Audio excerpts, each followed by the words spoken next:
Hi everyone, in front of me I've got OPPO Reno11 F, and let me share with you how to show battery percentage on the status bar in this device. So let's begin with opening the settings, and here we have to scroll in order to find notifications and status bar. Then let's tap on status bar option. And as you can see here, we've got the battery percentage. So first of all, let's focus on the percentage, and then I'll explain the battery style.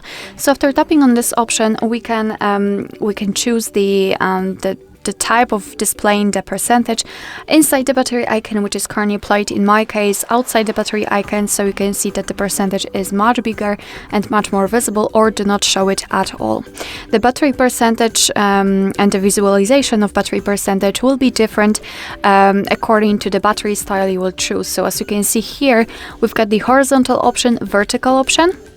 And you can see that the battery percentage changes a little bit, and you can only display it next to the battery icon. In the loop option, you can also display it only next to the battery icon.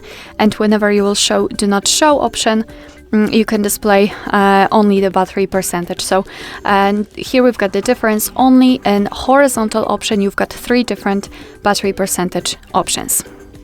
Alright, so that will be all. Thank you so much for watching. I hope that this video was helpful, and if it was, please hit the subscribe button and leave the thumbs up.